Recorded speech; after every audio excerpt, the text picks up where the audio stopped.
Welcome friends. গতকাল আমি এই বিষয়ে একটি ভিডিও করেছিলাম যে উদ্বৃত্ত শিক্ষক অর্থাৎ সারপ্লাস, তো তাদের তালিকা চেয়ে পাঠালো শিক্ষা দপ্তর। তো আজকে প্রতিবেদনে সেই বিষয় নিয়ে লেখা হয়েছে। তো সেটা আমরা একটু দেখে নেব যে ঠিক কী লেখা হয়েছে। যে রাজ্যের স্কুলগুলিতে পড়ুয়া ও শিক্ষকের ভারসাম্য বজায় রাখতে কড়া পদক্ষেপ করল স্কুল শিক্ষা দপ্তর। জেলা স্তরে প্রাথমিক স্কুলের সারপ্লাস বা উদ্বৃত্ত শিক্ষকদের তালিকা চেয়ে পাঠানো হলো।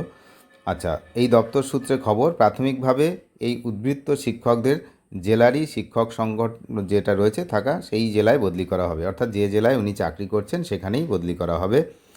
কিন্তু পরে কি হবে সেটা পরের ব্যাপার।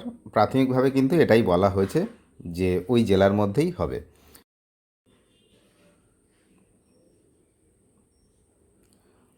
উত্তরবঙ্গের এক জেলা স্কুল পরিদর্শক জানান, গত নভেম্বর থেকেই কোন স্কুলে শিক্ষক কম বা নেই তার তালিকা তৈরির কাজ শুরু হয়েছিল।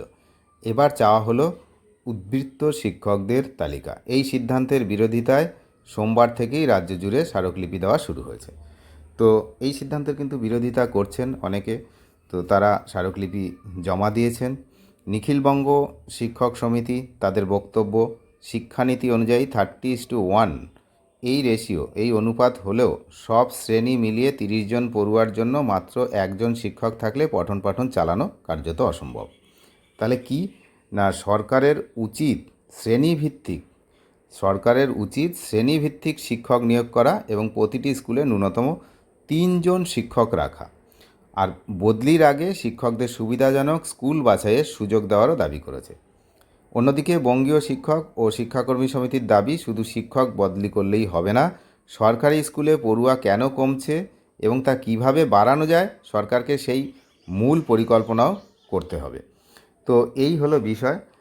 নির্দেশ যেমন কার্যকর করার জন্য সরকার বদ্ধপরিকর, তেমনই এই যে সমস্যাগুলোর কথা তুলে ধরছেন বিভিন্ন সংগঠনগুলো, সেগুলো মাথায় রাখা জরুরি। এখন দেখা যাক আগামী দিনে কী হয়, সেদিকে তো আমরা নজর রাখছি।